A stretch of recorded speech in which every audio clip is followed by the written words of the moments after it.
भरत, यात्रा तो पूर्ण हो गई। आज तो खुश हो गए। हाँ इंडिका, खुश ही नहीं संतुष्ट भी। क्यों नहीं भरत? आखिर पहले और अंतिम कदमों ने देश के अंतिम छोरों को बांध जो दिया है। इतना ही नहीं इंडिका, आज इसने मानवीय संवेदना की एक नई यात्रा भी चालू की है, बृहद संवाद के रूप में, जो उम्मीद है दीर्घ काल तक निरंतर चलती रहेगी। तो भरत, क्या इसके भी छोर हैं? बेशक इंडिका। क्या भरत? हमारा आगा और पीछा, क्या वो मिलेंगे भरत? नियति शायद यही है। नायक महोदय, आगा और पीछा का संदर्भ यहाँ क्या है? शीतल जी, कल लिखे जा चुके इतिहास और भविष्य में लिखे जाने वाले इतिहास के रूप में आज के संदर्भ। गर्ग साहब, नायक महोदय अतीत के किन पन्नों को पलटने की बात कर रहे हैं?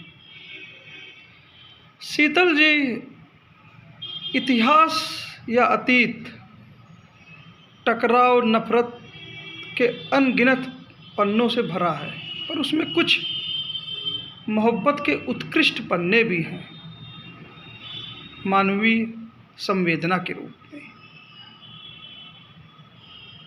हरजिंदर जी, गर्ग साहब ने तो बहुत ही फिलोसफिकल अंदाज में उत्तर दे दिया, मुझे कुछ कंक्रीट वे में बताएं। शीतल जी, आज की परिस्थितियों के हिसाब से वो पन्ना कोई दूसरा नहीं हो सकता गांधीयन फिलॉसफी के सिवाय, उनकी विचारधारा के सिवाय। मानवीय संवेदना का इससे बढ़िया उदाहरण मॉडर्न सिविलाइजेशन में शायद ही कहीं मिलता हो। तो दीपक जी, रास्ता भी वही होगा?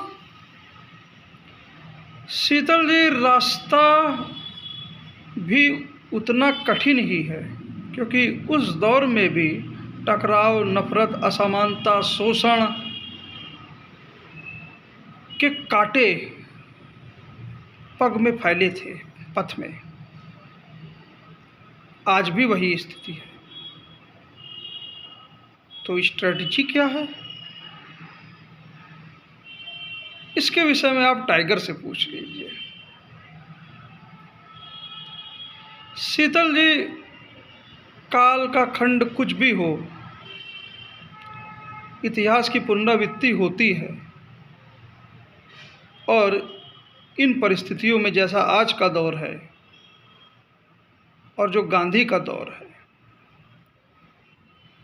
उनमें बस एक ही ब्रह्मास्त्र चलता है, वो है गांधीयन स्ट्रैटेजी का। हाँ, समय के अनुसार, टेक्नोलॉजी के अनुसार इसमें कुछ परिवर्तन भी आ सकते हैं। तो नायक महोदय, क्या यही आपकी स्ट्रेटजी है? तो ये आगा और पीछा से कैसे रिलेट करेंगे? अरे रुकिए रुकिए रुकिए।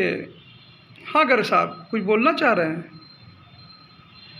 नायक महोदय तो सब कुछ करेंगे, वो तो मेन किरदार ही हैं, पर इस पर मैं कुछ बोलना चाहूँगा उनकी तरफ से, इजाज़त हो तो। हाँ हाँ, ज़रूर ज़रूर।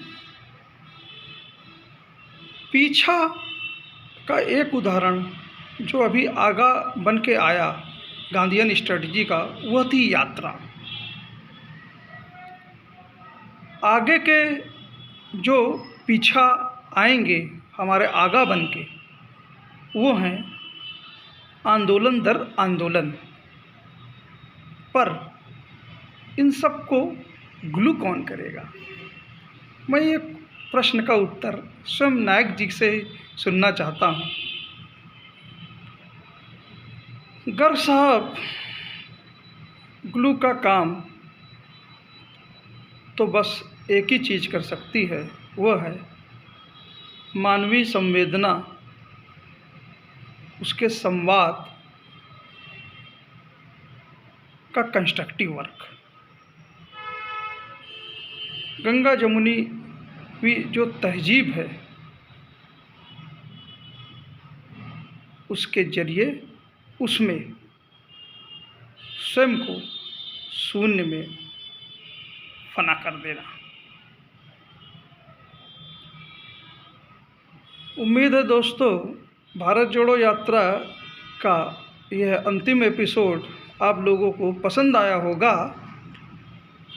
जहाँ तक मुझे याद है, यात्रा का पहला एपिसोड कन्याकुमारी से जब यात्रा नायक श्री राहुल गांधी जी की चालू हुई थी, तो उसके शायद 2-3 दिन पहले ही मैंने बनाया था।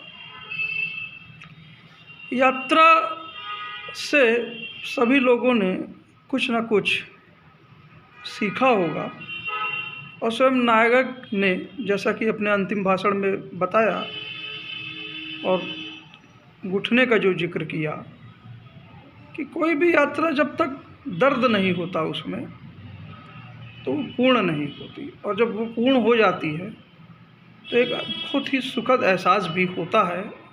और जैसा नायक फील कर रहे हैं, वैसे शायद सारे भारत यात्री और जो भी लोग यात्रा के साथ, उन विचारों के साथ अपने काम धंधे में लगे हुए, या जो भी जहाँ भी जैसे भी हैं जुड़े रहे, वह भी इसका अनुभव कर रहे होंगे। मेरे लिए एपिसोड जो मैंने बनाए, जो मुझे आज गिफ्ट मिला, वो ये मिला कि भाषण में गंगा जमुनी तहजीब का जिक्र था, संगम का जिक्र था, और मेरे प्रिय शहर इलाहाबाद का 2 बार जिक्र था। तो इससे बड़ा गिफ्ट शायद कुछ हो भी नहीं सकता। और आगे जो भी संवाद मेरे एपिसोड्स का रहेगा, आप निराश ना होइए, वह भारत जोड़ो यात्रा रेडियो के माध्यम से होगा। जय हिंद, जय भारत।